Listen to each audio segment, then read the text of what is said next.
دیکھا ہوگا کہ بہت توجہ سے سنی گئی ہے اور اس لیے اس کے بارے میں اختلاف بھی کیا گیا ہے اور اس سے مختلف نقطہ نظر بھی پیش کیا گیا ہے۔ اجازت دیں کہ میں چند کلمات اس بارے میں عرض کر سکوں۔ تو پہلی بات تو یہ ہے کہ آپ کی گفتگو میں بڑے حوالے دلائل یہ تھے جس پہ آپ نے دیکھا ہوگا کہ ہمارے ایک مہمان تو خاصے خفا سے نظر آتے ہیں۔ اب بڑی مشکل سے ان کے چہرے پہ مسکراہٹ آئی ہے، کبھی اس طرح کی سخت بات نہیں کرتے۔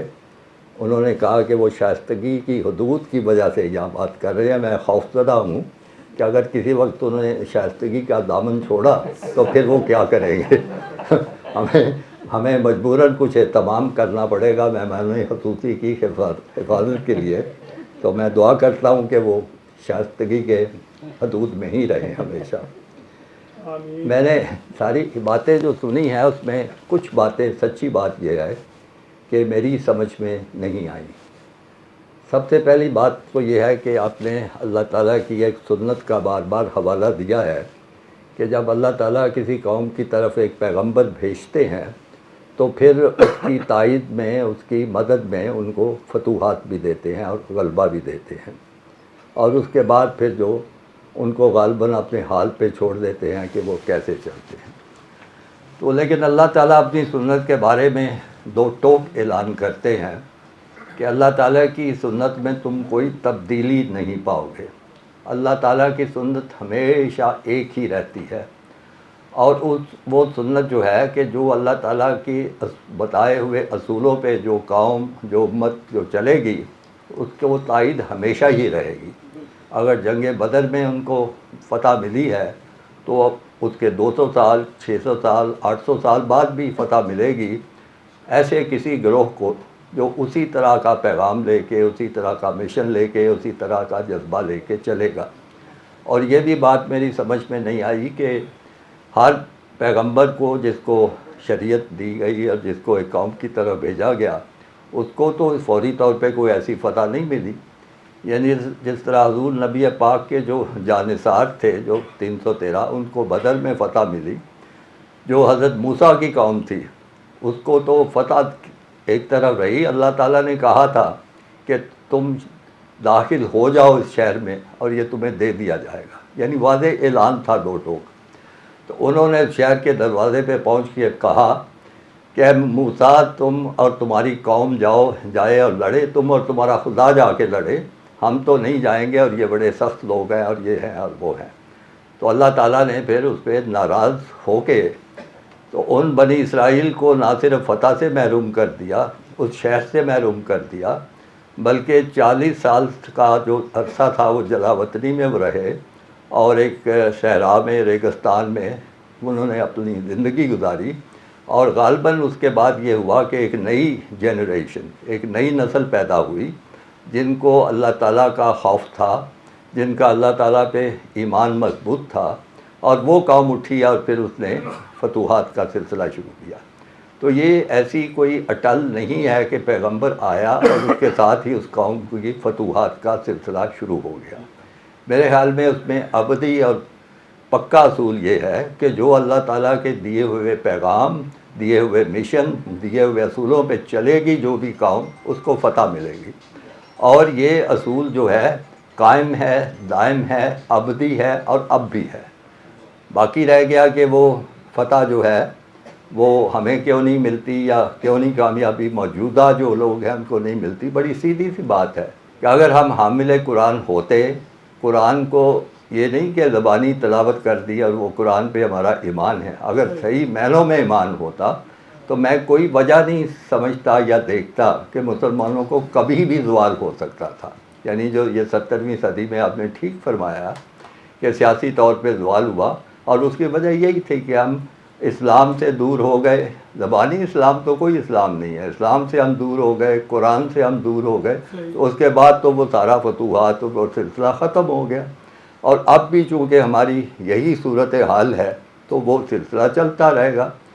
اللہ کی سنت یہی ہے کہ جو مجھے مانتا ہے، مجھ پہ ایمان رکھتا ہے، میری ابدیت اختیار کرتا ہے، میرے اصولوں پہ چلتا ہے، اس کو پتہ ہے، اس کو کبھی بھی شکست نہیں ملے گی، چاہے وہ 400 سال کے بعد اٹھے، چاہے 300 سال کے بعد اٹھے، تو اس میں نہیں ہوگا۔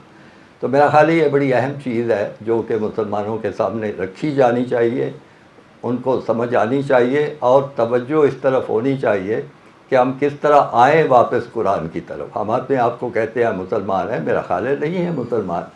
مجھے ابھی ذہن میں آ رہا تھا کسی زمانے میں ڈاکٹر اسرار احمد صاحب کا ایک سنا تھا بیان، جس میں انہوں نے دلائل کے ساتھ، حوالوں کے ساتھ بڑی واضح طور پہ دو ٹوک اعلان کیا تھا کہ اس وقت دنیا میں مسلمانوں سے بڑے منافق کوئی لوگ نہیں ہیں۔ تو اگر ہم وہی ہیں جو ان کی رائے تھی، اور میرا خیال ہے میں بھی کافی حد تک متفق ہوں ان کی رائے سے، تو ہمیں کیسے فتح مل سکتی ہے؟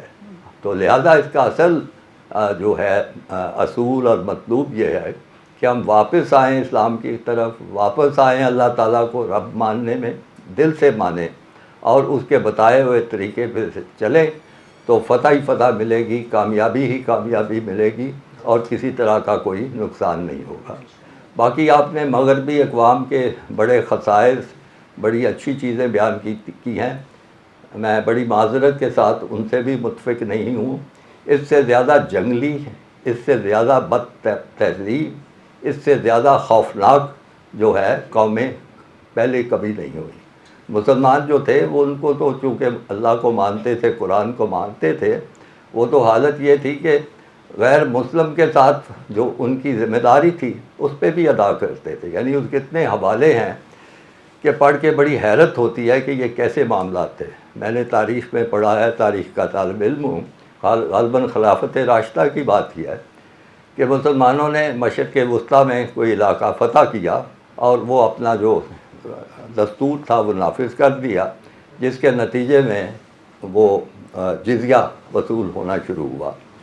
ایک قسط مل گئی ہوگی، اس کے بعد رومی لشکر کی آمد کا سنا، اور انہوں نے فیصلہ کیا کہ ہم یہاں تعداد میں تھوڑے ہیں، ہم یہاں مقابلہ نہیں کر سکتے، تو 2-3 لشکر کہیں اکٹھے ہو جائے۔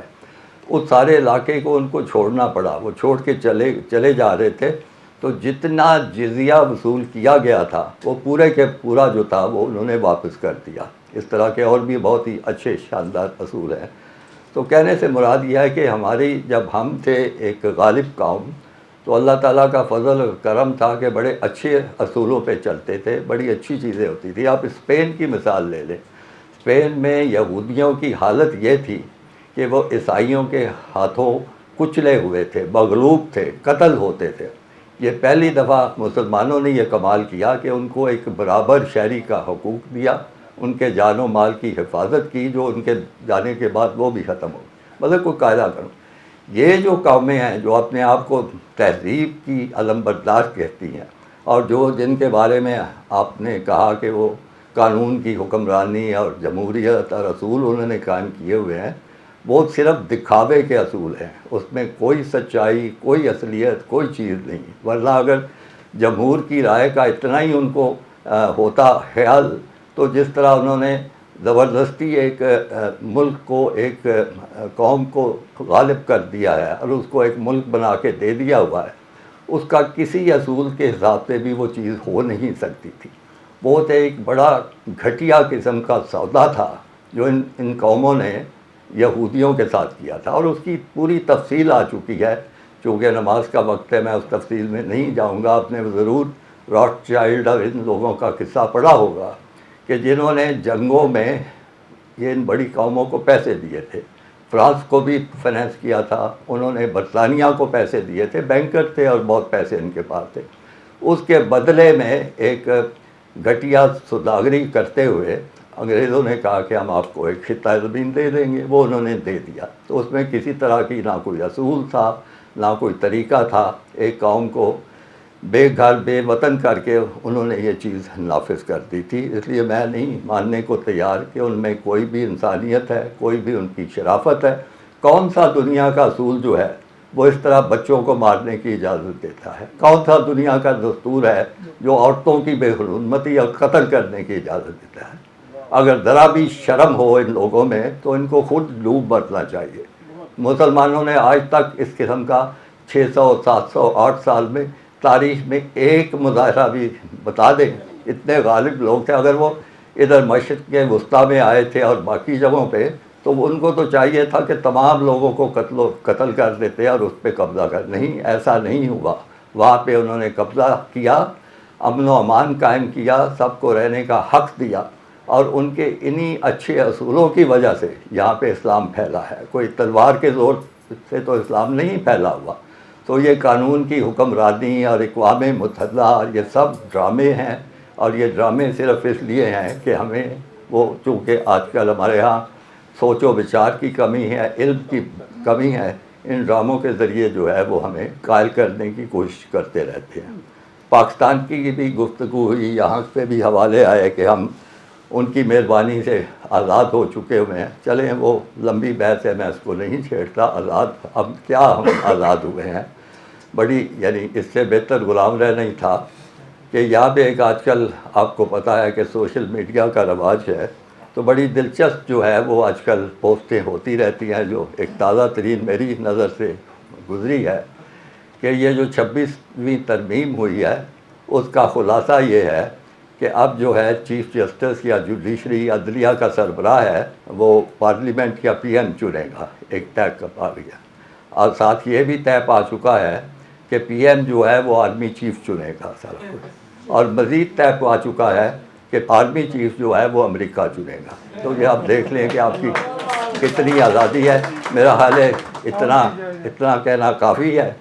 آپ کا شکریہ ادا کرتا ہوں، اپنے مہمانوں کا شکریہ ادا کرتا ہوں. اب ہم نماز پڑھیں گے اور چائے پئیں گے.